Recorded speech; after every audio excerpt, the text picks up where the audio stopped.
Hello, folks. Welcome to Scratch the Surface. I'm EJ Scott. Today, my guest is Deborah Ann Woll, my favorite actress in the whole world, and she's also my girlfriend. Did you know that? We've been together almost 11 years, and she's also a kind of a frequent guest on Scratch the Surface. This is maybe her 6th time or something. I don't know. She's been on a bunch, either by herself or joining in with other guests. But I always love talking to Deborah, especially on the podcast here, because I get to share it with people. And because Daredevil season 3 just came out, which she is in and does a fantastic job in, I get to ask her questions about it, and it's pretty awesome. So if you have not seen Daredevil season 3, I highly recommend you go watch that right now, and then come back and listen to the podcast, because that's almost exclusively what we talk about. If you're looking to talk about, if you're looking for Deb to talk about other stuff, go check out the other podcasts I've done with her, because then we talk about other stuff as well. We talk a little bit about Dungeons and Dragons in this podcast, which is an obsession of hers. But we get real deep into talking about Karen Page and Karen Page's backstory and shooting the season this year, and her process and all sorts of stuff. But before we get to it, let me give myself some plugs. Do me a favor, and on iTunes, do a rate. If you could give a rating and a review for the podcast, that would be a great big help. And you could also follow me on Twitter at EJ Scott and at EJ Podcast. On Instagram, EJ Scott1106. My website is ejscott.com. There's a documentary about me called Running Blind, about me running 12 marathons in 12 states in 12 months in 2012. Why would I do that? Well, I'm losing my eyesight to an eye disease called choroideremia, and it runs in my family. My grandfather went blind from it. I'm losing my eyesight to it. I'm legally blind now. My brother is losing his eyesight. He's legally blind. And I have 2 nephews that also have it. So I'm always looking for some more, to gain awareness and money for the cause. So if you want to learn more, to donate, you can go to curechm.org. And that's about it. Okie dokie. So from October 26th, 2018, this is my talk with Deborah Ann Woll. You ready? I guess so. I'm nervous now. Why are you nervous? I don't know. You look like you've got scary questions. No, I'm not scared. You know too much about me. No. It's scary. No. Hi, Deborah. You sound like your mom. Hi, Deborah. What? Why do you always say stuff like that? How you doing? Hi, I'm good. How are you? Good. I just rewatched, I should say, some of your biggest scenes in Daredevil season 3. Cool. It's a very good season. Thank you. Yes, we're proud of it. As you should be. A lot, on the Twitter, people are saying a lot of people are saying it's their favorite season. I can't say that it is. I can't make a favorite. I can't choose a favorite because they're all so strong, I think. Well, they're all very different.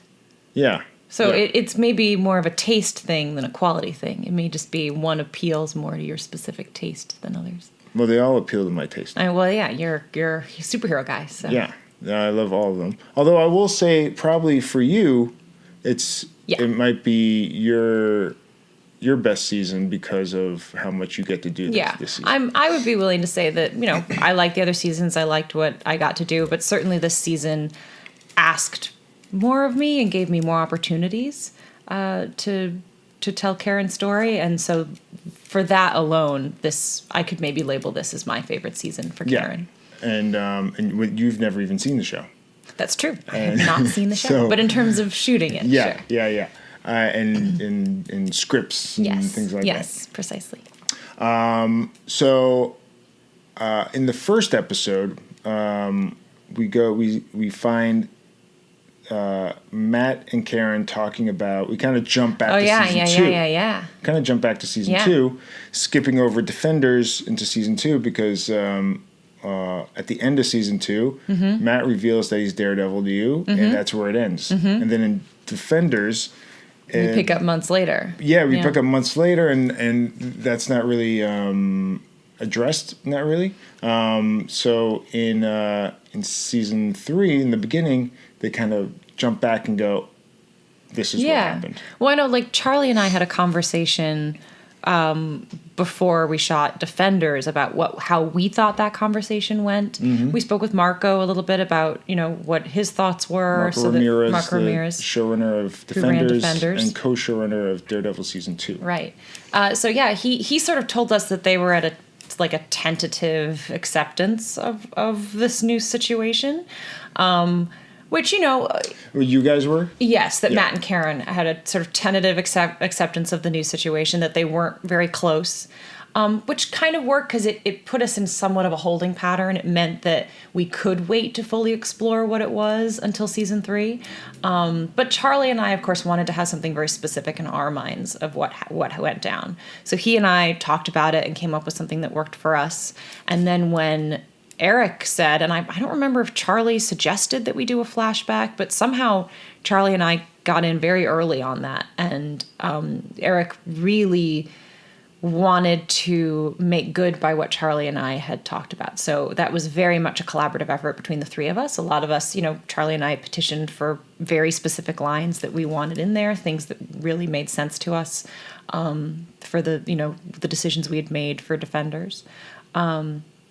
So yeah, I mean, it was great to go back and experience that. Yeah, and I talked to Eric the other day about it, and he wanted to fill in gaps that he felt like, some stuff that was missing from the first couple seasons. Obviously, that was a big one. And it was cool that he told me that you guys were like really, really involved in it. Yeah, and, it was really generous of him, especially right up front, first episode. And I think Charlie and I can be very honest in saying, like, we were nervous. A third new showrunner, almost fourth, and who hadn't been in it with us in the trenches for the last 3 years. He's And not a writer that became the showrunner or something. Yeah, exactly. I mean, he'd done other superhero shows and he had a good pedigree coming in, but it really was unknown. And so much of who that showrunner is and how they run a room and their ideas just defines the whole season and your experience working on it.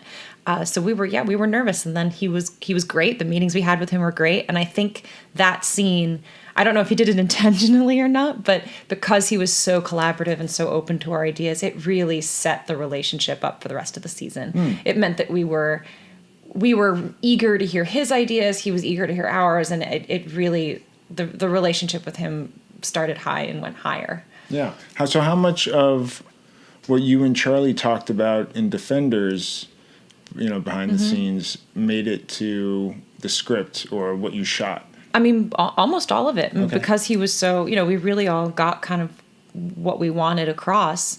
I mean, there were funny things like they'd taken down the Nelson and Murdoch set. Right. So the office. So we didn't have the office. So we did have to come up with some, we always imagine that conversation continuing immediately after the moment of the end of season 2, but we couldn't do that because they can't throw the set back up if it's gone.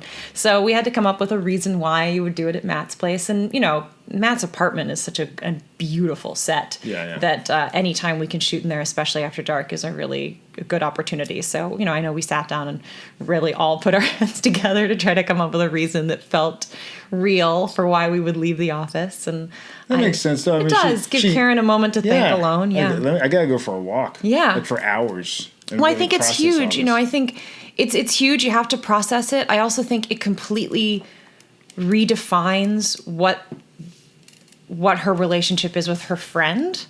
I think that was a big part of it. I know a line that I very specifically petitioned for is that one of the very last lines of the scene, which is, Matt, I'm not going to remember exactly, but he has something about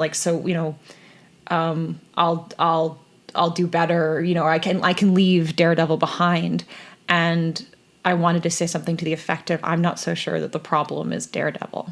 And what I like about that is, from Matt's point of view, he thinks she's saying Matt Murdock is the problem. But from my point of view, I'm saying I think I'm the problem. Yeah. Because we've both held back so much.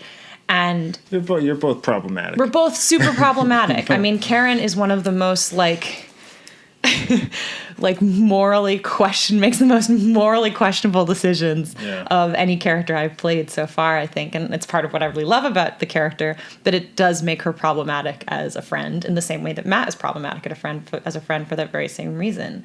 All those times that he said, oh, I was just at home all night, he wasn't, he was sort of kind of lying all the time to keep this thing going. And it's interesting to think that like every moment you spent around someone, they were kind of putting on an act for you. And what really hit me about that was actually the anger was secondary. I felt like a chump. I felt like I'd been fooled, like I was an idiot, like he'd made a fool of me. Mm-hmm. And that was a really emotional thing to have to go like, man, am I actually just an idiot that I didn't see this? And he was able to fool me so easily. And then that feeling of inadequacy, I think, gets turned around and turned into anger and gets put back on him, saying like, how dare you? There's a lot of phases. Through. And I think a lot of people can relate to that if they've been lied to, quite a bit, cheated on. Absolutely. Or, whatever the case might be. Yeah. And then that goes through stages of, am I an idiot? Yeah. Anger, all that stuff. Is it my fault that I didn't smell the perfume on him or whatever? What, it's very easy, I think, as human beings for us to take, when we've been hurt, we take it on ourselves, which then makes us project it back on the other person in the wrong way. Mm. It's a very complicated, very sad scenario at the beginning, which is why I like, it sets up a whole arc for the season, being these two people earning each other's trust back. So Karen is able to learn over the course of the season why he would feel like he had to tell these lies, why he felt like he had to keep it from her. And similarly, eventually she's going to tell him some of her secrets and hope that he can understand why she kept them from him. That she has superpowers. Exactly. Do you think that there was no love stuff going on between you two this season? Nothing overtly romantic, no. Do you think does she love him? Does she want to be? No, I mean, none of that came across this past season. This is such an interesting question to be asked by my boyfriend. Yeah. I mean, I think she's good alone. Or with so Officer how much Scott. Kissing can we expect in the future, girlfriend? Let's hope Is none. that the question? Let's hope none. Look, I think that what Karen and Matt feel for each other is very, very profound. I think it is on a deeper, almost sort of chemical, biological level. But the hurt is so deep right now. The lies are so deep right now. I mean, frankly, I think this season, I had to confess to 2 murders within the span of 5 minutes in that one scene. And that was a doozy. And Matt took it all pretty well in that moment. I have a feeling that as he starts to sit with that, there may be more questions that come with it. I don't know that. That'll be up to Eric and Charlie in the 4th season if we get one. Right. But, he's going to have to decide, wow, this woman really is different, not at all what I thought she was. She's at least murdered twice, even if the first was manslaughter. Yeah, do you count that as murder? It was an accident. Karen does. Yeah, well, Karen in her mind. I don't know what I, as Deborah, would say. Would they be equal to her, shooting Wesley and getting in a car accident with her brother, killing somebody she cared about accidentally? I think our brains work differently than our hearts. Your brain can say, "Oh, of course, they're totally different." And this is excusable for that reason and whatever, but it doesn't. But gone is gone. Yeah, and it doesn't really matter if in the end your heart hurts because of it. Maybe it's worse. Maybe Kevin's death because she cared about him in a way she didn't obviously care about Wesley. And Wesley, I'd still argue that she was protecting herself. Well, except that once she had that gun, she had the power, and what made her fire 7 times is anger and is... In Florida, you'd get off. Well, it's not her property. What do they call that? It's like that guy that killed that guy in the handicap parking space. Oh my God. He got off. He got off? I don't want to talk about that. Stand your ground. Stand your ground. That's right. So if it was in Florida, you'd be fine. Well, unfortunately, it was a warehouse in Brooklyn. It was in Brooklyn. But yeah, so I think, in her heart, she's a bad person who does bad things, makes bad decisions. Jasper's dead because of her. Father Lantom is dead because of her. These are human lives that weigh on my conscience. This is a pattern for superhero comics and probably for humans too, just like real life people, humans. But Peter Parker feels guilty that his Uncle Ben died because a robber killed his Uncle Ben when he just stepped out of the house to go get Peter or something random like that. It's like, it's not your fault. Yeah. Like if something like that happened to somebody Karen knew, Karen would probably say, hey, it's not your fault. But maybe. Maybe. I mean, one thing that Eric and I talked a lot about and what was very important to me with doing the backstory is I didn't want someone to say to Karen, hey, your brother's death wasn't your fault. Right. I wanted 100% no one could tell her that it wasn't her fault that her brother was dead. It's her fault. The difference is, can you learn to forgive yourself? Can you learn to accept that doesn't have to define the rest of your life? What about... Maybe Karen might actually feel better about that whole situation if the cop and her father just let her go to prison and serve her time. I was just going to ask about that. Should she be in prison? Or she probably wouldn't have gone to prison, really? I mean, yes, Karen should be in prison. She's done lots of things that should put her in prison. Well, I mean, I don't know. The manslaughter was an accident. She did shoot her boyfriend. But she was driving drunk and high. Yeah. If you did that and you killed someone, you should go to prison. Yeah, you do. There are extenuating circumstances and all of these things. And look, it's very different for me talking... It's very hard for me to talk through this because I am Karen Page, so I can really only, you should be in jail. I should be. I mean, I really can only see it from that perspective, from the inside perspective. I can kind of imagine myself outside, but my heart is I love her too much and I'm too in it with her that when I did those scenes, I felt them as Karen. I didn't watch them. So I don't have that same perspective that other people would have, and I think sometimes it makes me answer more emotionally and maybe more negatively than I would if I was Deborah who didn't play the part. Yeah, because you get really attached to, especially the characters like Jessica and True Blood and Karen. Because you play them for years and years, and you get really attached, and it isn't like a play or a movie where you know everything and you can kind of craft this arc, and you get put on the edge of your seat because every new writer is going to do something with your life as this character, and you kind of have to just sort of wait and see, and maybe they'll let you change a little bit, but maybe not, Yeah. So you have to give up control. Yeah, you have to give up a lot of control. How do you do with that? In some ways, it's really fun because it keeps you on your toes and you get new stuff to work with. But it's also hard because sometimes people will write things and you're like, this feels so out of left field.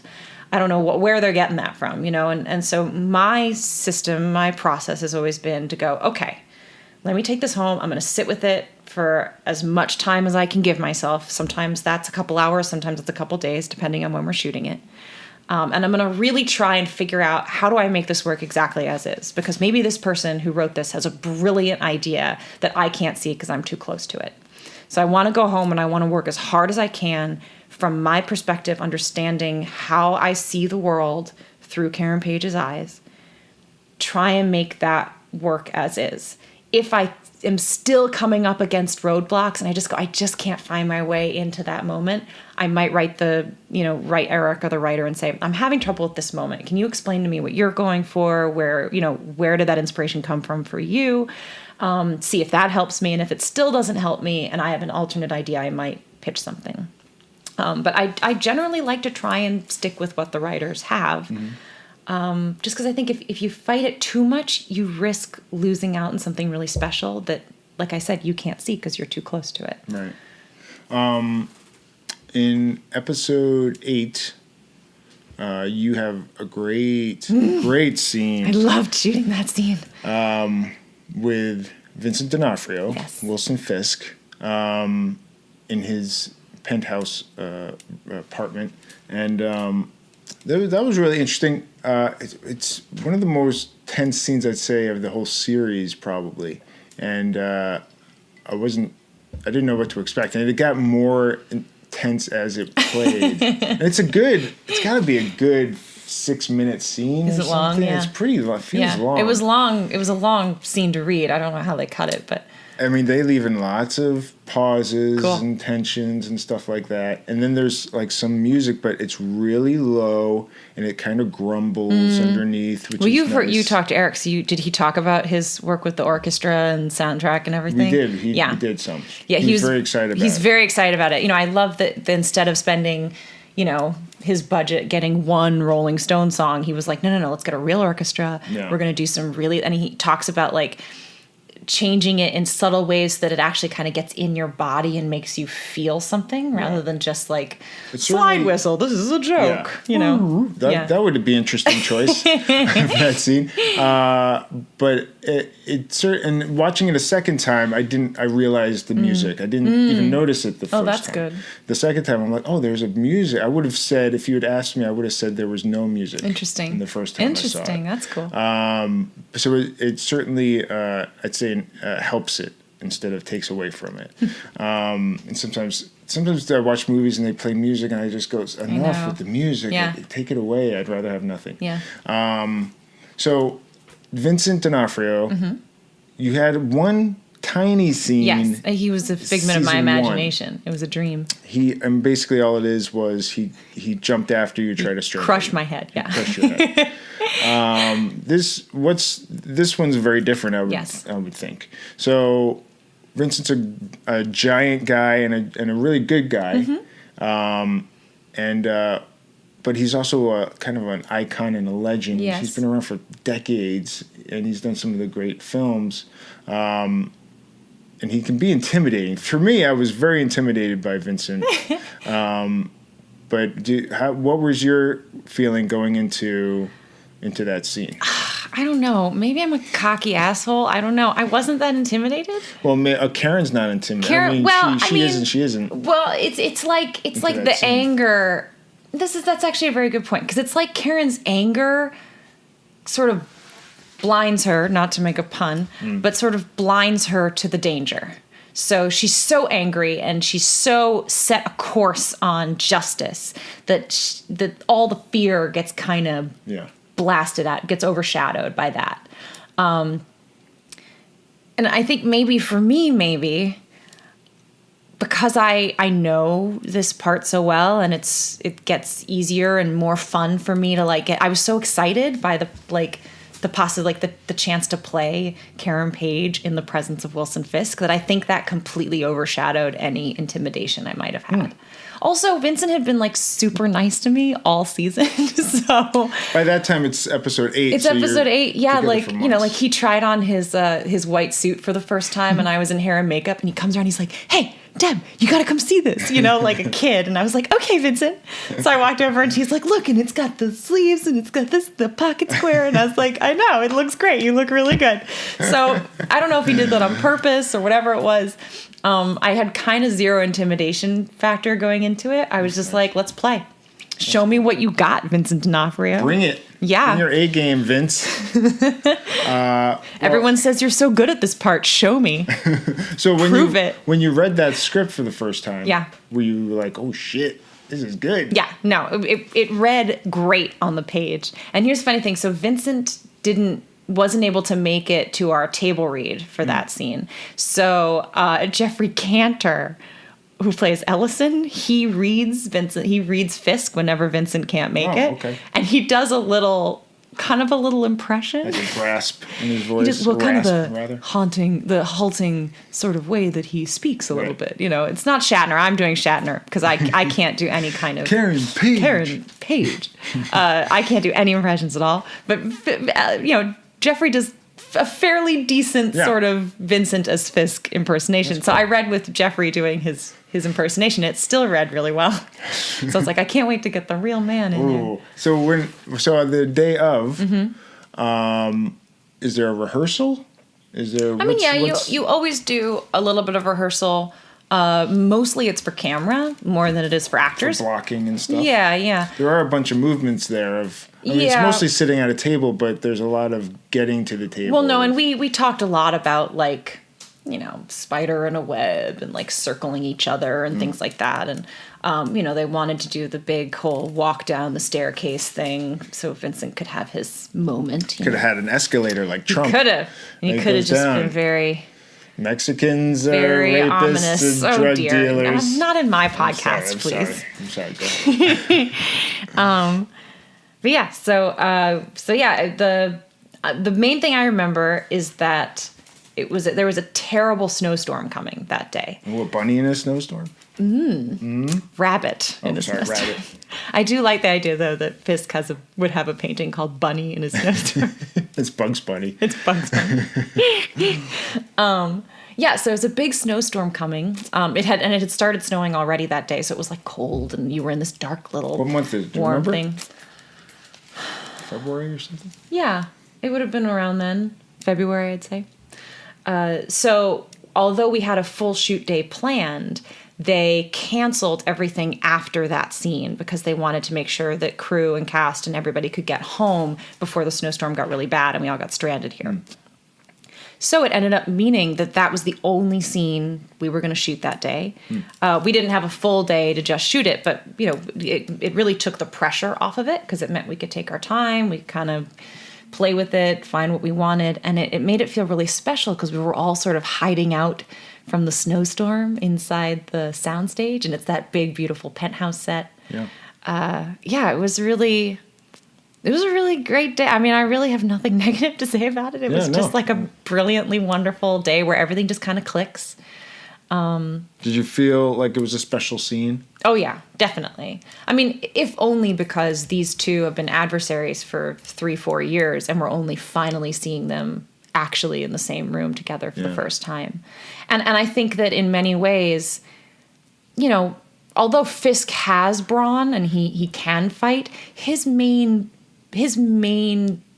tactic is manipulation and is using his brain to outwit everyone around him and control everyone around him. And that is much closer to the way Karen fights than it is to the way Matt Murdock fights. Right. So in some ways, they're a more obvious match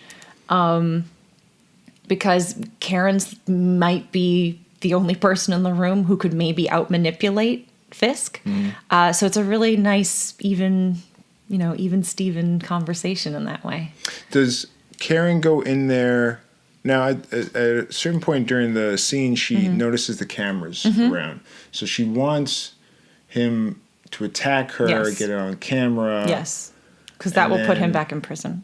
Now, does she know there are cameras there before she gets there? Yes. She does, okay. Yes.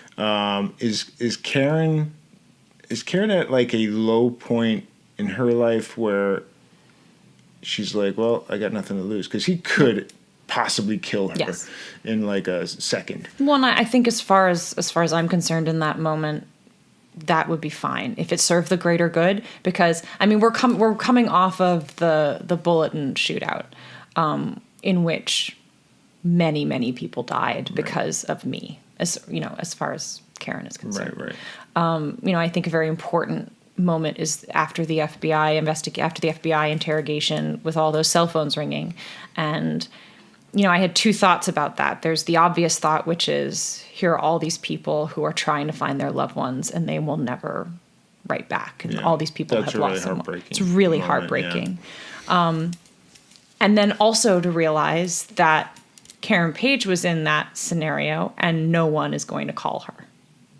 Yeah. Not Matt, not her father. There's no one that's going to call and check and see if Karen Page is okay. Yeah. And she survived and all these other people who had loved ones didn't. So to me, that very clearly said, look, I'm obviously a piece of shit and all these good people died. If I die to bring justice, then fine. Is Karen gonna get a therapist? She needs a therapist. All these people need therapists, man. That's what we need. We need like the Claire Temple of psychiatrists to just like see all the superheroes and make them get through their issues. That's a great idea. It would be a really great idea. That's a great idea. One that specializes in superheroes, trauma, superhero psychiatrist. Because she, at the end, you, Matt, and Foggy are sitting at a table, and you're like, all right, you're partners now. You know, Right. the three of you are now partners. But is there a part of Karen that goes, I'm causing a lot of, she's feeling a lot of guilt for a lot of things. Yes. Does she go like, maybe I should just live the simple life somewhere, Get a cashier job at Walmart. Well, that's what she tried to do. I tried to be a secretary at Union Allied and just like have a normal life and not, That's New York, though. That's new. Oh, you mean like I need to go be a secretary in the middle of nowhere? the middle of nowhere. Well, I grew up in the middle of nowhere, Vermont, and I still killed everybody around me. So I think not everybody. Well, I destroyed everyone. I mean, Yeah. father's destroyed. The sheriff is having to make a. That was his choice. It's his choice, but it's all bad. It's all bad. It's all bad. Todd's been lost a hand. It's all bad. Now, do you think? So her mom died of cancer. Yes. How long ago before we see? We talked about 2 years. So a couple years ago. How close? Does that when Karen started going off the rails? Because she couldn't be a kid anymore. Because Dad's in denial. Kevin is still a kid. So it's up to me to kind of keep things running smoothly enough that I can at least get Kevin to 18. I mean, that was what I thought, is that if I can get Kevin to 18 where he can get out and he can start making his own money and do his own thing, then I can go and have a life. But for now, I have to do whatever I can to make money and keep this family afloat because Dad isn't all here. Mm-hmm. He's given up and he's lost. But the amazing thing is, like, while that sounds really like, oh, what an amazing person who would sacrifice their life and stuff for that, at the same time, and I think this is very human, you make that sacrifice, but then you're resentful of the people who you did it for. Mm-hmm. Even though they didn't ask you to do it, you're angry at them for letting you for no reason. It's that same thing of, like, the bad feelings that you harbor yourself then get projected back onto the people around you. But it was interesting. Like I did a lot of research about denial and how you deal with that. And I read a lot of firsthand accounts of caretakers of people in denial and what that experience is like. And we tend to think of denial as being like a more conscious decision. Like that person is intentionally, consciously denying that person in their life has died or that they have no money or that whatever it is. But it's actually much more out of your control than that. It's something your brain does to you so that you don't have to deal with the fear and the anger that comes with that stuff. So when her father buys a $5,000 grill and they have no money, it's because his brain literally won't let him remember that that's a bad idea. And it was interesting reading things. It's, someone described it like, it's like going outside with someone and saying, look at the sun, it's daytime. And they're like, no, that's the moon, it's night. And you could never convince each other otherwise. And the crazy thing is, at a certain point, the caretaker goes, you know what? I'm done. This is too hard. I'm not going to fight you. You're right. It's night. Let's go in and go to sleep. And you just kind of give in because it's too hard to fight it. Yeah. And then, which is really interesting, is that a lot of people talked about how you start to question your own reality. Because if their brain allows them to 100% believe that it's nighttime now when you see the sun, who's to say they're wrong and you're right? It's just about perception. And so you start to really doubt your own perception of things. It's just a really fascinating, scary thing that can afflict a family. Well, it sounds like the human brain is very fragile. Yeah. And but it's doing that to protect you. I mean, that's the thing. Is it's almost because the brain is too strong. You know, when you go through something terrifying and traumatic that could really hurt you, your brain tries to help. It tries to help you survive by saying it's okay. You're going to forget so that you can keep living. Is that really helpful? It is in the moment. I mean, the problem with, coping mechanisms get a bad rap, but they're there to help you in the moment. The problem is when they persist beyond their use. Their usefulness. Going back to the penthouse with you and Vincent, how long did it take to shoot all that? How many takes did you do? I don't know why I'm thinking, I don't honestly really remember, but I want to say like 8 hours. Yeah. I think it was like an 8-hour day. Taking all different angles and all yeah. stuff like that. One, as Eric talked about, they're doing this deep POV thing. So it's the idea of you always enter and leave a scene and experience it kind of from the point of view of one character. But Vincent and I are both represent characters with whom we've been following their point of view.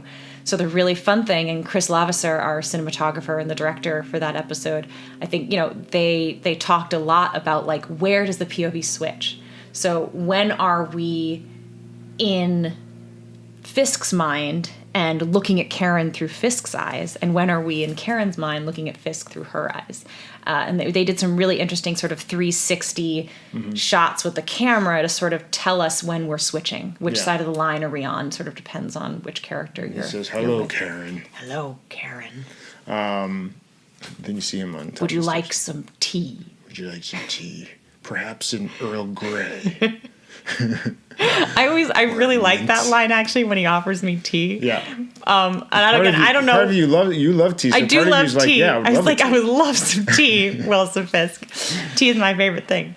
But no, I love that line because it's a chance for Karen to be surprised. Anytime as an actor that your something can happen to your character that is unexpected is great. So I love that, like, I come in with all of this determination. I'm going to bring you down, you motherfucker. I'm all so ready to take him down. He goes, would you like some tea? And he gives me a minute to go, what? No, I didn't come here for tea. I'm here for something else, But it's such a great, He's oddly moment. Civil. He is. But that's what's great about it. He's got expensive taste. Yeah. He likes being clean. Yeah. And neat. Mm-hmm. He makes a hell of an omelet. He does. My goodness. I wouldn't mind a Fisk omelet if it was offered to me. Even in jail, he's like, I gotta make my omelet. Gotta make my omelet. So it's interesting that a guy that's so brutal that can decapitate somebody with a car door is also. Well, the best characters are always a play in contrast. And that's also Bullseye too in a lot of ways. He's super neat. Yeah, he's organized. But he's sort of organized by necessity, because of whatever he's suffering from. Yeah. If he doesn't have organization and structure, everything falls apart. It's a control thing. Yeah. Maybe the same as with Wilson. He's a control freak too. He's a mob boss. Wilson Fisk. I'm sorry. Wilson the actor. That's confusing. That is confusing. But Wilson Fisk and then Wilson Bethel is the actor. Wilson Bethel plays Bullseye. Plays Bullseye. Dexter. I gotta be specific. But it's also true of Karen. Karen, despite having one of the darker pasts and having done some of the darkest things, her essence when you meet her tends to be lighter, and it's she's focused on truth and love and making things better, even though everything that she has done is about lying to people and hiding from the truth of herself. And in the show, she was doing drugs, drinking quite a bit. I assume that all kind of started happening after Mom passed away. Well, I think she was looking for someone to connect to, and I think she found Todd. Who I think is a really interesting character. Todd. No thanks, Todd. My boyfriend doesn't like Todd. You deserve to get shot. Well, it was played by Will Stout, who's a really great actor and a nice guy. And my God, he came on the show and we were like, all right, so we're going to take you upstate into the snow. You're going to shoot up there. You're going to do a lot of driving. You're going to do some stunt, fighting and things like that. You don't have to, just jump in, go, and you're going to be kind of a nice, sensitive drug dealer who beats people up, You're going to get shot. and you're gonna get shot, all this stuff, and he ran with it. It was so much to throw at someone who is like just coming in for an episode, and he did so great, just taking it all on. And it was a tense, 5 days up there because we had to get it all done, and there were moments where like everyone was yelling at each other because the barricades had to be gotten out of the shot, and daylight is coming up. The diner's on fire, something. The house is on fire. The trailer's on fire. Yeah, so all this stuff is very, it's all very technical, and as an actor, you just have to kind of like keep your cool and keep yourself separate from it, and then when they yell action, just be able to give it everything you got so that it doesn't take any longer than it has to. And that's a really hard thing to do. And, I've had 7 years on True Blood and now 4 years on Daredevil to kind of get good at that, or at least understand what's expected of me. And, Will just knocked it out of the park. Does Vincent come on the set in character? No. At least not around me. Okay. We very much had pleasant conversations in between takes. In between takes. I'll say this. It's not. You're not. For my work, and I would say Vincent was similar in this regard. They don't call cut, and then you immediately start talking about baseball. Right. The idea is that you sort of stay in the same world, and you might have conversations that don't have anything to do with the scene or that are about your real lives, but you do try to kind of maintain the mood a little bit. You don't want to lose the stuff you have inside. But on the other hand as well, every time you start the scene over, you're starting over at the beginning, and you don't want to be feeling what you feel at the end of the scene at the beginning of the scene. So in a way, you do want to reset a little bit. You want to kind of go like, whew, okay, I felt that went well. All right, great. All right, so, okay, we're going to go again. So I'm coming in here to confront Wilson Fisk. All right, I'm ready. Let's go. Mm-hmm. You just sort of reset your mentality a little bit. And if you were talking about baseball, that'd be really weird. I don't know anything about baseball. Baseball. As an example. Yeah, I see. It's such a good scene. Then, so you go upstate for episode 10 called Karen. And I know Eric wanted to make the whole episode Karen. The whole thing. But which was interesting because I asked him, and I don't think I got an answer. I was like, but the last 20 minutes of it is a fight in the church. Right. What was there something you wanted to do that you didn't get to do for those 20 extra minutes that could have been Karen's stuff? Did you guys shoot anything? No. That maybe didn't make it? No, the script was set when we went up there. I assume what you saw on the show is what we shot. We didn't shoot anything extra that. They were like, we don't know. Maybe it'll make it in. I don't know. Okay. Interesting. All right. So you go up there, and it's a small town. Where is it? Wyndham, New York. It's like New York. A ski town. You guys kind of took it over. We did. Because it's tiny. It's town. A small town. Even when you were there, you were like, you didn't see people or anything, right? Well, it was midweek, so that's part of it. A bunch of the crew did go skiing, so, the lifts and everything were open, and, I think people were there for that. But they're all, like, on the ski resort. We were in little hotels in town and the diner and things like that. So. And your dad was Lee? Yeah, Lee Turgeson. Turgeson, who earlier I thought about his name and I was like, Turd Ferguson. That's why I started. You know Turd Ferguson? I don't know what that is. It's Norm Macdonald on Saturday Night Live. Okay. He was playing Burt Reynolds on Jeopardy. Okay. And his answer was Turd Ferguson. He said his name was Turd Ferguson. Something like that. It was so God, funny. You are such a nerd. I love it. I love it so much. It's one of those. That is a deep cut, EJ. It's a deep cut. That is a deep cut. It's an important SNL moment. Turd Ferguson. So how was that? I love him from Oz. You never saw Oz, so you're not really familiar with his. No, work, I'm really. not familiar with him. But how was the father-daughter relationship? You got weird. You got to jump into it real fast on these things. Yeah. It would probably be weird for someone who doesn't do this job. So much of what actors do is so weird, but we do it all the time, so we're kind of over it. Yeah, you get used to it. Yeah, you get used to it.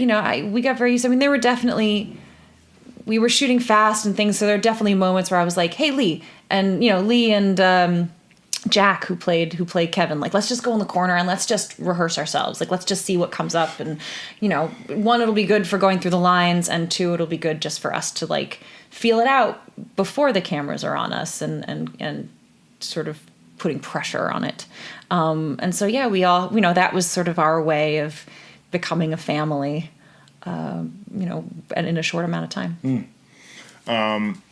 You flip the car, and you're upside down. There's a scene where you're upside down. How do they do that? Oh my God. How do you get upside down in a car and into a scene? I almost sort of wish this was a video podcast, because I would get on the floor and show you, because it was kind of amazing and so impactful. Like, it made my heart start to go faster, which is great. It just makes no acting required. You can just go for it. So they had a couple different cars. They had a car to flip, they had a car to drive, and they had a car that was rigged to be upside down.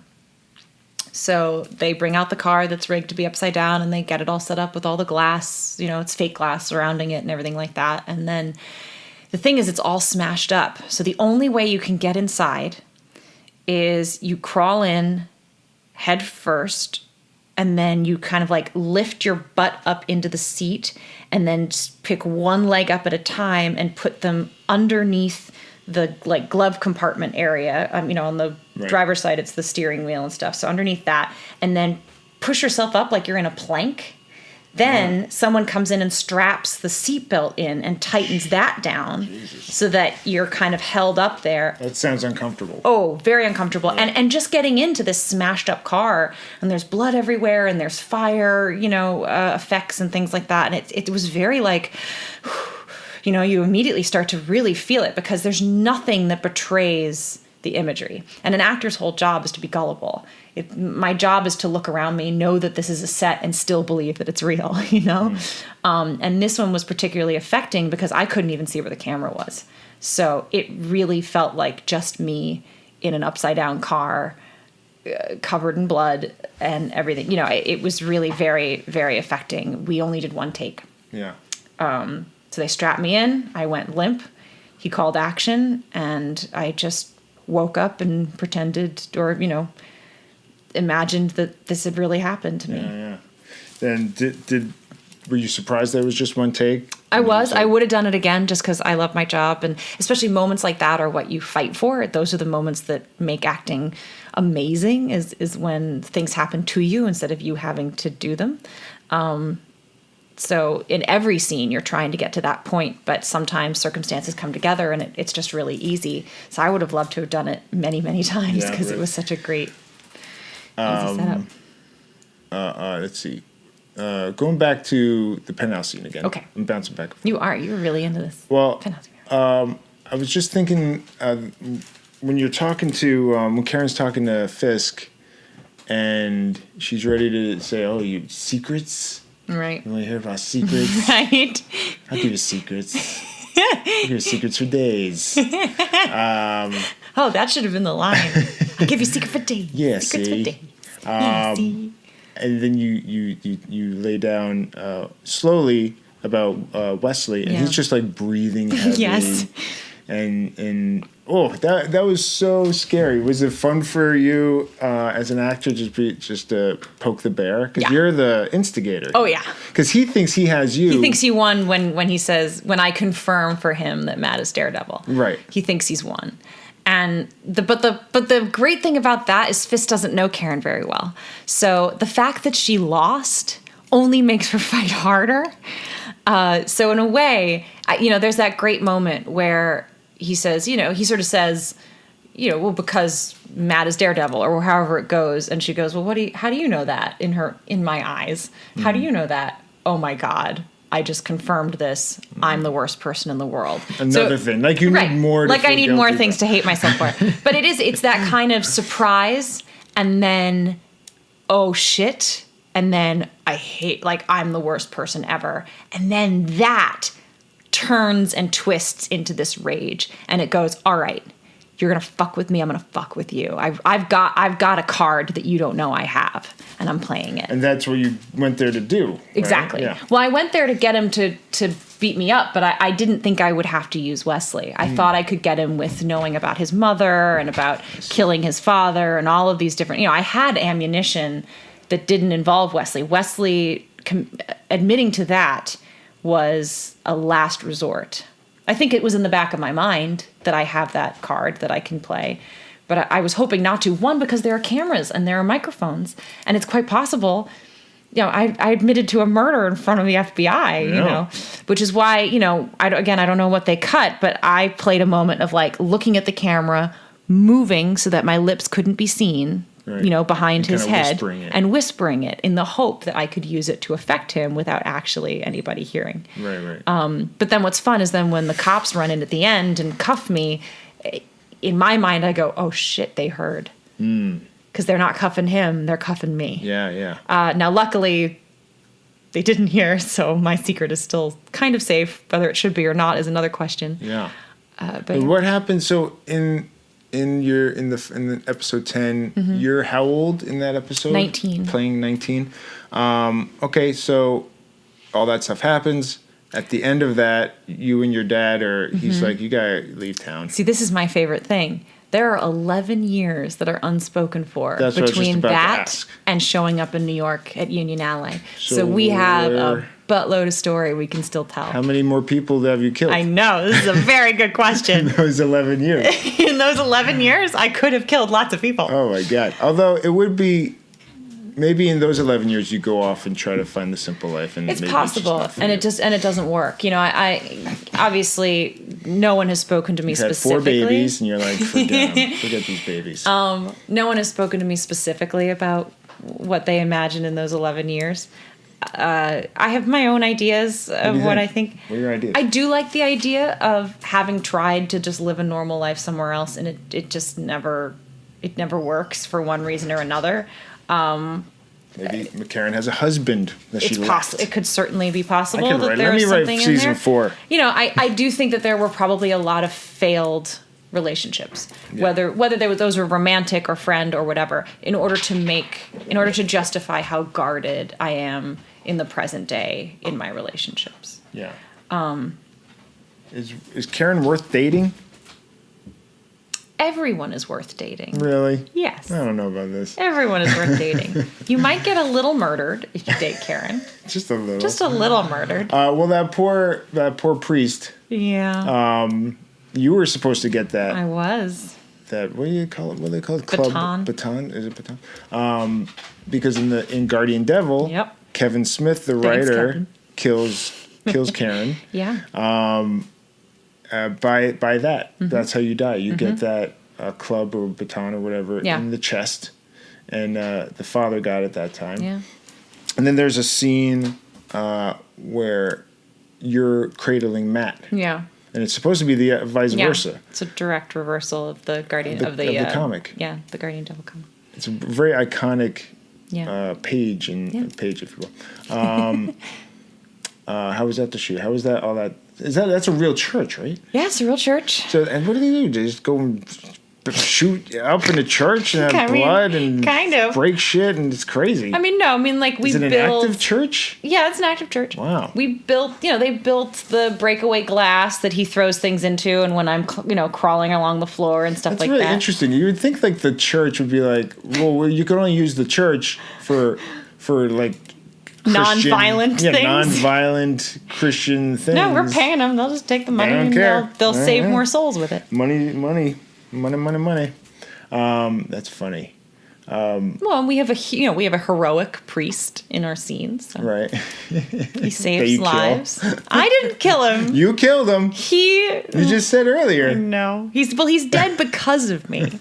I didn't kill him. Well, I saw Karen take the baton and kind of push it in a little more. further. And then she covers his mouth. It just goes, go to sleep. No, that was just Deborah. That was just Deborah wanting to keep her job. That's right. Don't fire me. Fire him. Poor guy. I know. Actually, Peter is a good friend, and he's a really nice, interesting human being. And I didn't know him very well before that episode, but we spent so much time while they're shooting the fight sequences throughout the church, and he and I and the other people are kind of stranded up on the altar there. So he and I kind of spent a lot of time just sitting around, shooting the breeze. So I got to know Peter very well. He's a very interesting fellow. Yeah, interesting guy. You're going to have him on the podcast, right? I hope so. Yeah, he's got a lot of interesting stories. He's in New York, so it's a little tougher. Yeah. But, all right, so, and then at the end, it's you three at a table going, hey, it's Nelson Murdoch and Paige, or Paige Murdoch and Nelson. Yeah. Whatever. So there's a story about that. So it was just Nelson Murdoch and Paige. At the table read, I made that joke. Paige, Nelson, and Murdoch. And they put it in. Now, I was pretty convinced that it was not a very good joke. It was just a dorky thing that I said to make people laugh. But I guess they thought Karen was just as dorky as Deborah, and so they had me actually tell that joke. Perfect. All right, and hopefully there'll be a 4th season. Oh, I really hope so. And we'll see what happens to Karen next. Yeah. And see if there is a Paige Murdoch Nelson nameplate or whatever. Yeah. Placard. But before all that, do you want to talk D&D? Sure. Real quick? Oh my God. Ish, well, I can't talk D&D real quick. Oh, that's true. Well, I mean, did they give you any secrets about what you're allowed to say about the D&D? No, I don't know what I'm allowed to say. Yeah, you want to put this out want. sooner, right? Yeah, because that keeps getting pushed. Yeah. So, I mean, I guess you could not give lots of details, but you're putting I'm gonna together. say this. I'm writing and putting together an extensive campaign that I hope will be available to the public for viewing at some point in the future through some medium. Might be too vague. We'll tell you when we can what it is. Can you say who's making it? I don't think I can. Oh, really? Just because they gave me no information and I haven't signed a contract yet. Well, you've been working on something. I've been working on a campaign, an extensive campaign. For how many months now? You've been months. I've been working on it. I mean, at least 2 months. Yeah. And at some point we'll let you know where you can watch it. But it's very exciting. It's very, very hard. Yeah, it's your first time doing something like this. Well, it's my first. Yes, I mean I've done it. I've led extensive campaigns for like homebrew groups, and I've done published, long published adventure campaigns and things like that. But I have not done an original campaign for an audience yet. Okay.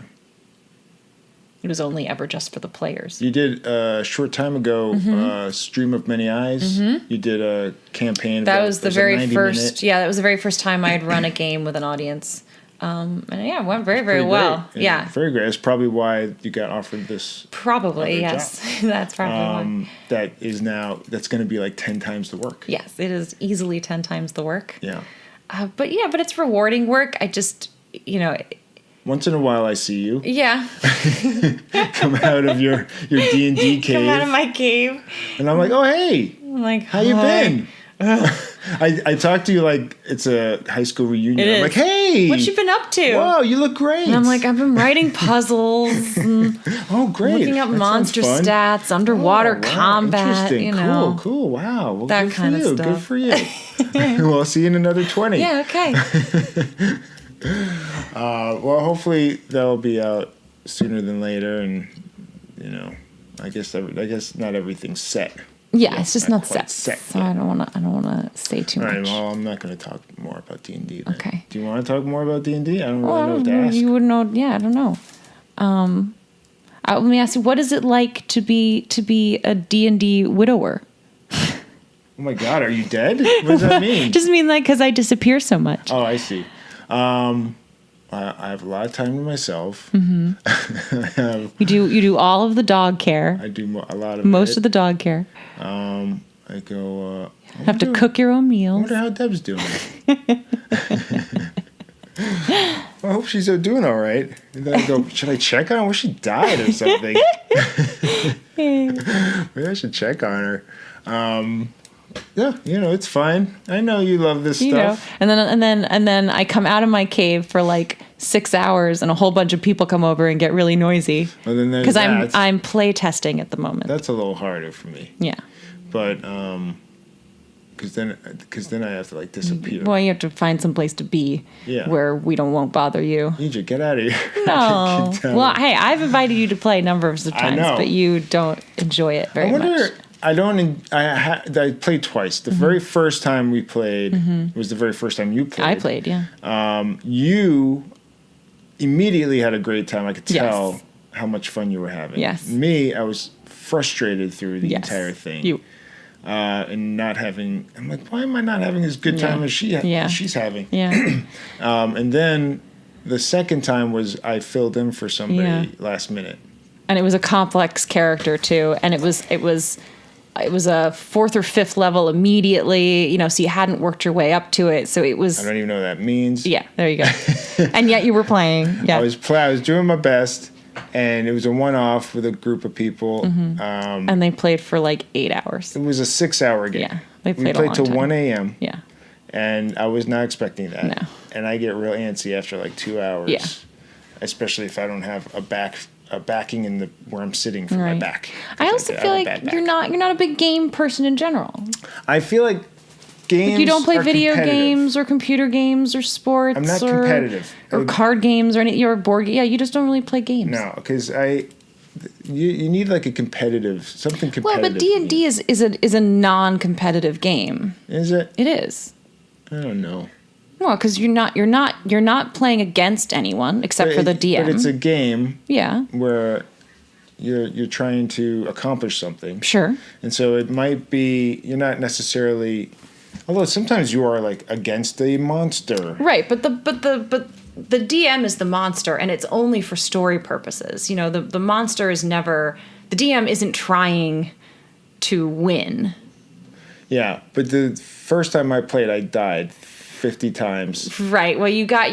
I don't remember exactly what happened to you, but you were like stunned or something, so you couldn't take your actions, which meant that turns just kept going without you being able to do anything. I got skipped. Yeah, you just get skipped, and then I died. So it was no fun. That was my game. That was the first time I played. No, you survived. We just left you in Hardstone to like tend your sheep or something like that. You like became a humble farmer. That's probably for the best. Your character. But that's probably for me too. But on a more serious note, this is maybe be the only thing we say about D&D. Part of why I love the game and why it is so fun, because I'm not big on competition in that way either.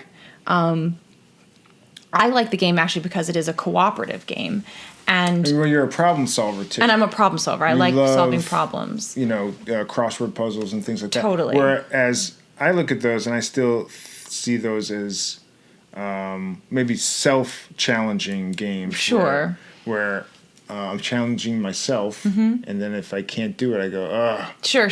I used to play video games by myself, and it was, and I had to stop because I'm like, you get frustrated. This doesn't make me feel good. But I mean, so for me though, the best thing about D&D is even a low roll isn't losing. It's just a different way to tell the story.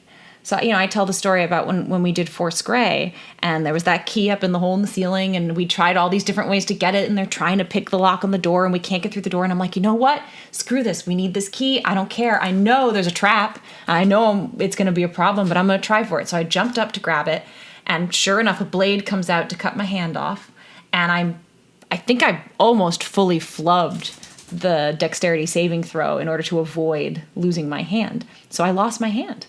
And that's the interesting thing though, is that's not bad. That's just story. Because then instead of going, God damn it, and getting angry and upset like, bad sports do, you go, I clutch my bloody stump to my chest and I scramble forward and I grab my hand that still holds the key in it and I toss it to my friend by the door, who then uses it to unlock the door. And it becomes part of the story. Yeah. And then even better than that, Joe, since he has all, his character Archon has all these healing abilities, he called upon his evil god Tiamat to restore my hand. And now I have like a magic dragon hand. And that's all because I flubbed a roll, because I quote unquote lost that saving throw. Yeah. So there are no bad rolls, just low rolls. It's like if Bob Ross were playing games. 100%. Happy accidents. Happy accidents. Well, I'll try again sometime. Yeah, someday we'll get you to play. We'll do a short game. I think. Yeah, like I think 15 minutes. length of game is hard for you, and we'll do something. Maybe I'll do a superhero theme or something. Well, now we're talking. Yeah. I'll be Wilson Fisk. Mm-hmm. Haha. Who would Wilson Fisk be? I almost want to say he'd be like a giant. Like a giant. He's like an orc bard almost. Like he's like a super strong brute man, but his whole thing is his manipulation and his words. So I actually feel like he's like a really interesting combination. Would it be great to get Vincent to play D&D? It'd be great. I bet he'd do it. Well, his kids does. He was telling me. I think really? a son of his plays, and like most parents, he's I don't know, as long as it makes him happy, Right. like. So I don't know that I could ever get Vincent to play if his son hasn't gotten him to play. You could play with him and his son. I could play with him and his son. That'd be interesting. I've done that before. I had a producer on Punisher was talking to me a little bit about how his kid was having some trouble at school and making friends and things like that. And I was like, hey, that was me. And Doug Petrie too. And Doug as well, yeah. And so I was talking to him about D&D and how great it is because it's a cooperative friend game, group game, and he used to play, I think, when he was little. So I went over and I ran a game for the dads and their 9-year-old boys, and it was great. They had so much fun. And then later that day, he sent me pictures of campaigns that his son had started to write for D&D. So after one game, this kid was already like, and then they walk up to the gate, and there's a man there, and the man says, give me money, or I won't open the gate. And I was like, this is brilliant. He's already better than me. Exactly. He's already better than me. All right, we'll end it. So before we do, let's pay homage to Luke Cage and Iron Fist. Yeah. These two shows that I quite enjoyed.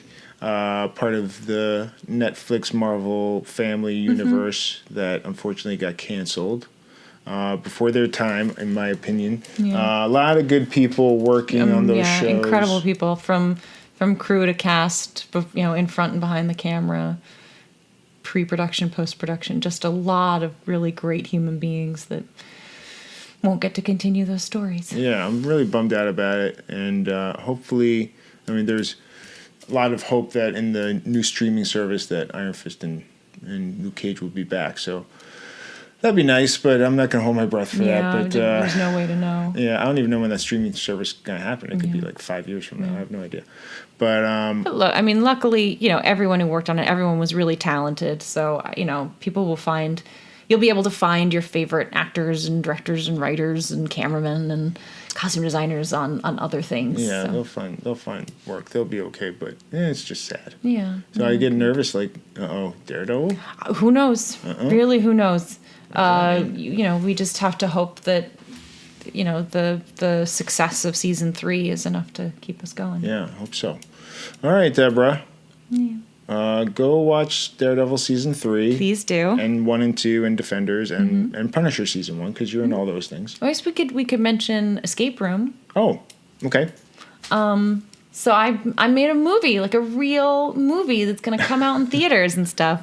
I've never done that really By before. Sony. It's a Sony it's movie. a Sony film, yes. And it's going to come out in January. Yeah. And it's January 4th? January 4th, and it's a thriller. Like an ensemble thriller, although mostly it stars Taylor Russell, who's lovely. She's the lead, yeah. She's so wonderful. I'll take She's your word so for it. talented Never and great, met her. and it was just like a real, honest to God pleasure to get to know her. Like I miss her a little bit. We haven't spoken in a long time, and she's on Lost in Space, so she's been like cool. off doing that and stuff, and I've been off doing this, and so Danger Will Robinson. Yeah, that'll be out, and you filmed that in South Africa. I did.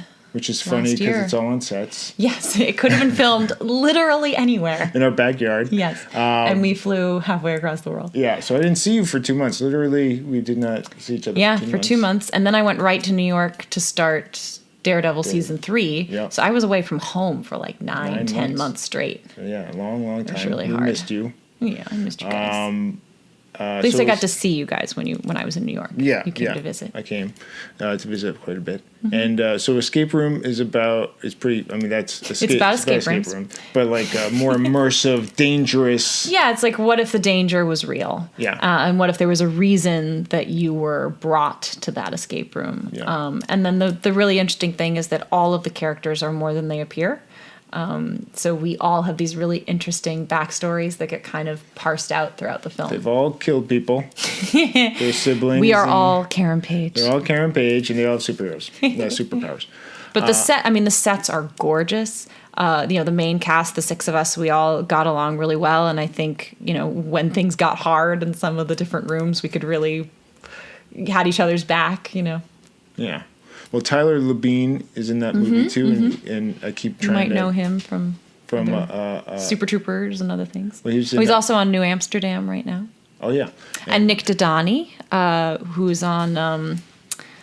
he's on Murphy Brown at the moment. Oh, is he? And I thought I just read something. He got hired to write something pretty cool. So Nick's doing great. And Okay. Jay's on, is it Insecure, I think? Okay. Yeah. Really a lot of good actors. But the trailer's fantastic. It's a fun one.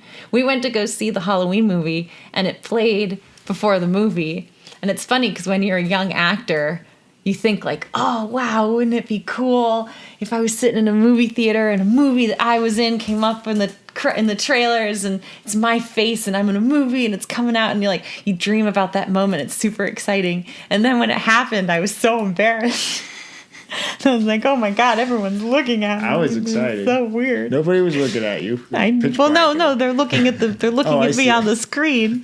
I guess that's true. Everyone's looking at me. Well, I was very excited about it. I got to be a redhead again. Yeah, I know you miss being a redhead. I love being a redhead. But you're a blonde. I am naturally a blonde, yes. Naturally a blonde. Very good. All right, so go see Escape Room in January. Go see Escape Room in January, please. It should be really fun. Go watch all the Netflix shows. I got to do a lot of stunts. She got to do a lot of all stunts. all my own stunts. Yeah, is that true? All of them? You're like Tom Cruise. Yeah. I have behind the scene footage of me practicing, and maybe someday they'll let me release it. That's cool. Yeah. That'd be fun. And go follow Deborah on her socials. She's on Twitter at Deborah Ann Woll, on Instagram Deborah_Ann Woll, and she's got a public Facebook page as well. Yep. So go check that out. Yeah. And that's about it. I think so. All right, Deb. Thank you. Thank you. I love you. I love you too. This was the handsomest interviewer I've ever met. I like it when all my guests end with that. Yeah. That's good. Eric Olson said the same thing. That you were the handsomest interviewer he's ever had. They've all said that. Thanks, Deborah. Thank you. And scene. That's how I end them now. Really? Yeah. There you go, folks. Thanks, Deb, for doing my podcast. Hopefully you'll do my podcast again sometime. Very cool. So go check out Daredevil Season 3. And one more time for my plugs, at EJ Scott and at EJ Podcast. EJ Scott 1106 on Instagram. EJScott.com is my website. Running Blind documentary on Google Play, iTunes, and Amazon for only $2 or $3. You can rent it or buy it. And curechm.org to learn more about choroideremia. And please leave a rating and a review on iTunes of the podcast. That'd be a big help. And I guess that's about it. Go check out my past podcasts and my future ones. And we greatly appreciate it. And go follow Deborah on social media as well. All right, guys. Well, we'll see you next time. Thanks.